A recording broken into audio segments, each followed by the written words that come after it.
What is up YouTube, Nyks here, back with another video. Just came back from work and you've all probably heard the news at this point. We know the release date. And as you can see, it's Wednesday, May the 30th. That is when early access is gonna begin for Bless Online. Now, I've seen the videos, I've seen quite a lot of the streams to be honest, and I think I have a good idea of kind of the general things which are going on around Bless at the moment anyway. So we have the release date, and more importantly we also have the different founders packs that are going to be available. Now people have flipped their fucking shits on Reddit as well as the forums, and it's about the pricing. So you can see here, the standard edition is $40, deluxe edition is $70, and the collector's edition is a whopping fucking $200. Now, that seems like a fuck ton of money. And it is, to be honest. The collector's edition it's the most expensive one, and it gives you, well, it gives you another copy of Bless Online as well, so you have to keep that in mind. We'll get into that later. What these packs are founders packs, and they give you advanced access, so you get a head start of 2 days. What that means is for you'll be starting on May 28th at 10 AM. So this isn't actually the price of the real game. The real game's price, from what I've heard from the streams and stuff, is going to be $30 US, so that's about $40 NZ for me, so keep that in mind. The actual game only costs $30, and for me that's perfect. I have a lot of assignments and stuff that are due, as well as a project that's going to be due on the 28th, so there's no way I'm going to get a founders edition regardless, even if I do have the money for it.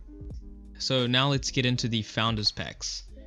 Okay, so what do you get from the $40 founders pack? All you get is the 2-day head start, which is kind of fair if you base it off the $30 base price of the game. And you also get a 30-day membership, and what that includes, again this is still going off the streams, is only a couple of different things. So you get experience boosts and you get Lumina per month, I think. Again, don't know this for sure, but that's what's been circulating around in the streams that I've seen to this point. For the deluxe pack, you have the 2-day head start. Now you get 60-day membership, and you're paying, I think you're paying $30 more. Yeah, you're paying $30 more essentially. But you also get Lumina, which 2,450 Lumina to be exact, an exclusive mount skin, as well as a exclusive pet skin. And then moving on to the big boy, the collector's edition, you get again 2-day head start, and you also get one extra copy of Bless Online. And now this copy is actually the standard edition, so whoever you gift this to will get the head start as well. So you got to keep that in mind, as well as the fact that you get the title of the founder, premium customer service. There's been a lot of shit around this, and twinkling wings effect. I don't know what the fuck that is, but God knows. Premium membership, now it's up to 3 months or 30 days, and the Lumina is also bumped up to 3,800. Now apparently this is $140 worth of Lumina, so do the maths, you can figure out how much one Lumina is worth. And you also get exclusive mount, pets, weapon skins, as well as costumes. So for me, I would say that the collected edition, if you think about just the amount of Lumina you're getting, as well as the fact you're getting an extra copy of the game, they kind of make it worth your while. But it is $200, and at the end of the day you are paying for fucking pixels, so I mean it's really up to you, but obviously not everyone has $200 to shell out. Again, they go over some races and all that jazz, and that is basically everything on the pricing. There are a couple of other things that I did pick up on while watching the streams, and one of them is the fact that you will be able to get the PvP points and convert them straight into Lumina or the cash shop currency. And I have a clip right here for you guys to see, so I'll play this from the start. Sorry if the volume's too loud, can't really help that, but Here we go. Also have the option to exchange that to Lumina, which is cash currency that you can buy. Then you will also purchase those Lumina items just by playing the game. Okay, so you're able to transfer the currency into like Cash basically currency. real cash currency, and then you can buy stuff from the cash shop. Yes. Oh wow! Okay. So you can get really pretty cool. much almost everything you need to upgrade your gear and consumables just by PvPing. Well, yeah. Oh, I'm in Doing heaven anything, right now. not Okay. Just PvPing, but doing Yeah, but doing anything. dungeons, any kind of content. Yeah. Got you. Okay. So there you guys go. That's one of the people that was managing the event talking. And as you guys can see, you can convert the PvP points straight into Lumina and buy anything in the cash shop. Oh, another thing that I forgot to mention, since these slides were leaked previously, one of the moderators has come out and had this statement. So, two things to clarify. The recent leaked article shows the pricing of the founders packages only and not for the base game. So here she's just making sure that you guys do understand that this is for the founders pack, which are kinda expected to be expensive, and the premium membership is optional.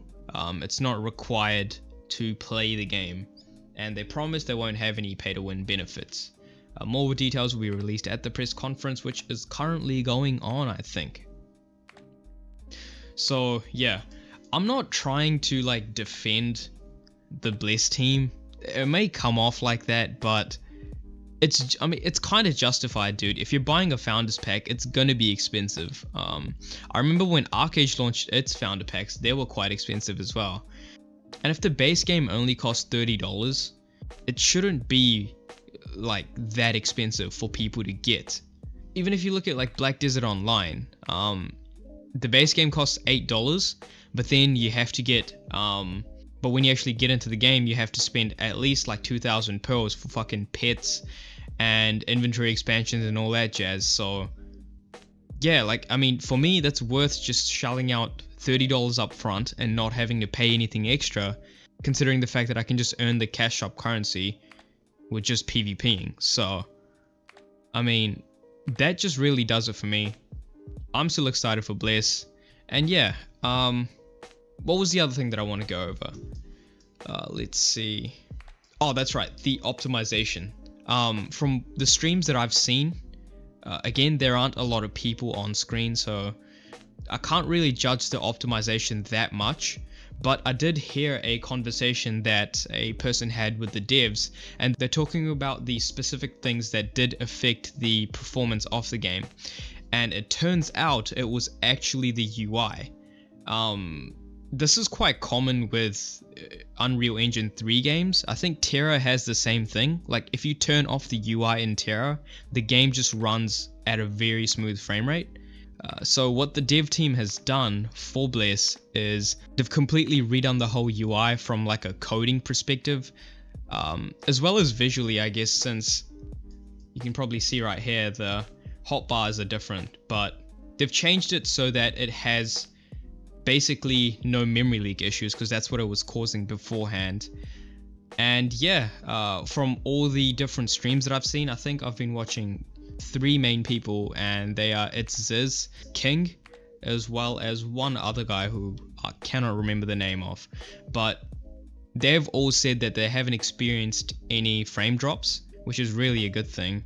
And the specs that they're running on are pretty beefy, but if you have optimization issues, they're gonna be bound to turn up regardless if you have a 1080 or not. So the specs that they were running was a GTX 1080 as well as a i5, which was overclocked to like 4 GHz with 16 gigs of RAM on an SSD. So quite a high-end system, but since none of them really said that they experienced any frame drops, and personally I was watching the streams and didn't experience anything, it's safe to assume that for the most part the performance issues have been ironed out at this point. But again, we're gonna have to wait and see when the actual game releases and when we have, you know, more than 5 people on screen at the same time. So yeah, I just want to give you guys a quick recap on what's happening. Hope you guys enjoyed this video, and as always, like if you liked it, dislike if you didn't like it. Let me know what you guys think in the comments below, and I'll see you soon. Peace.